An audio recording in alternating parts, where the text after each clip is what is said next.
Paano ba nangyayari na ang isang simpleng idea ay nagiging, well, hindi na maiiwasan? Sa pagsusuri nating ito, bubuksan natin ang isang playbook. Titingnan natin kung paano ang isang konsepto ay nagiging sobrang mahalaga na ang mundo na mismo ang lumalapit sa'yo. Alam nyo, kalimutan muna natin yung mga napapanood natin sa pelikula. Ang tunay na tagumpay pala, yung pangmatagalan, ay hindi maingay.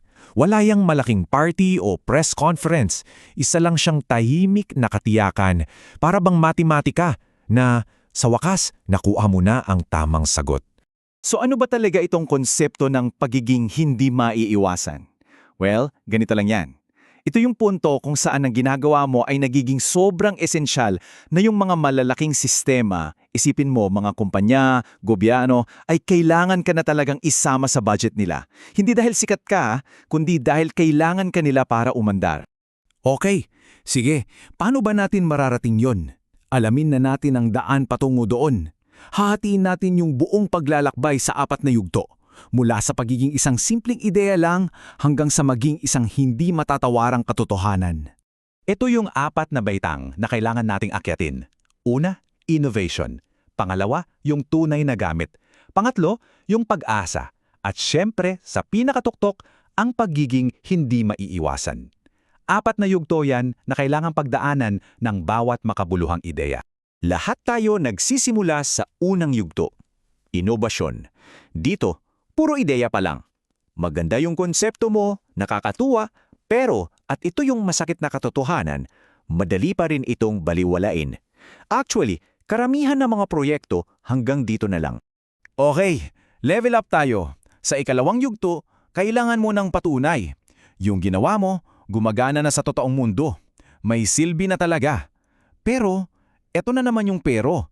Pwede ka pa ring iwasan. Ito yung laban para ipakita na may halaga ka talaga, na hindi ka lang isang magandang ideya sa papel. At dito na nagsisimula ang pagbabago.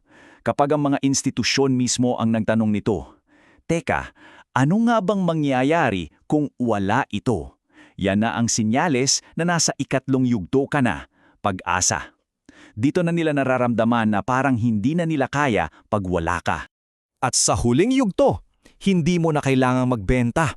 Hindi mo na kailangang mag-pitch. Ang sistema na mismo ang lalapit sa'yo. Kusang darating ang pera dahil kinikilala ka na bilang solusyon, bilang yung taong responsable sa lahat. Ngayon, ang ganda pakinggan, di ba? Pero ang tanong, paano mo ba mararating ang estado na yan? Dito pumapasok ang isang napakahalagang pagkakaiba. Ang otoridad na ikaw mismo ang umaangkin laban sa otoridad na pinaghihirapan mo. Okay, tingnan natin ang pagkakaiba. Yung inangkin na otoridad, ito yung ikaw mismo ang nagsasabing, eksperto ako. Nakabase yan sa titulo mo, sa bio mo. Sa kabilang banda naman, yung pinaghirapang otoridad, dito ang sistema na ang kumikilala sa'yo. Hindi mo kailangang ipagsigawan, kusa lang siyang dumarating. Grabe tong kasabihan na to, no? Kapag pinaghirapan mo talaga ang otoridad mo, hindi mo na kailangang magpaliwanag. Yung reputasyon mo, nauna na sa'yo. Ang sistema na ang nagpapakilala para sa'yo bago ka pa man magsalita. So, paano nga ba nauunawaan ng sistema ang halaga mo? Paano ka ba nila nakikita? Titignan natin kung paano ka sinusuri ng mga platforms tulad ng search engines at paano nila dahan-dahan binubuo ang reputasyon mo. Paano ka ba nakikita ng sistema? Ganito yan.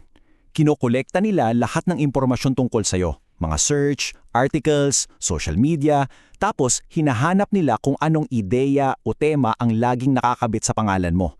Kung paulit-ulit yon ang nagiging batayan ng autoridad mo. At heto ang mahalagang punto. Hindi priority ng sistema kung tama ka ba o mali. Ang priority nila ay kung consistent ka ba. Magkakaugnay ba yung kwento mo sa lahat ng platform sa paglipas ng panahon? Kung oo, doon na nagsisimulang mabuo ang tiwala at ang otoridad mo. At ang resulta ng lahat ng yan? Nagkakaroon ng mapa ang sistema tungkol sa iyo. Sunusundan nito ang buong paglalakbay mo, mula sa pagkakaroon lang ng pinaghirapang autoridad, patungo sa pagkakaroon ng sistematikong impluensya, hanggang sa marating mo yung autoridad na may epekto. So, ano ang pakiramdam kapag andyan ka na sa posisyon na yan? Hindi ka na nakikipag-away sa maliliit na detalye. Ikaw na yung nagsasabi kung ano ang mahalaga sa buong usapan. Sa madaling salita, ikaw yung nagbibigay ng direksyon sa gitna ng lahat ng ingay. Okay, punta na tayo sa huling bahagi. Tingnan natin kung paano ang lahat ng ito ay humahantong sa isang tahimik pero hindi mapipigilang katapusan. Ito yung tinatawag na inevitability lock. Ito yung eksaktong sandali kung saan naka-lock ng posisyon mo.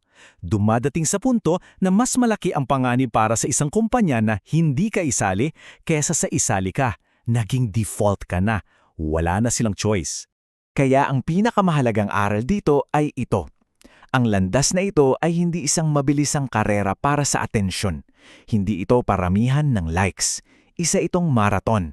Isang mabagal at matiyagang pagbuo ng sarili mong bigat o impluensya na parang grabidad na humihila sa iba palapit sa iyo. At ito ang perpektong buod ng lahat. Hindi mo pinipilit ang grabidad, kusa kang nahuhulog dito. Kapag nabuo mo na ang iyong halaga, ang mga oportunidad at ang tagumpay, kusa ng darating.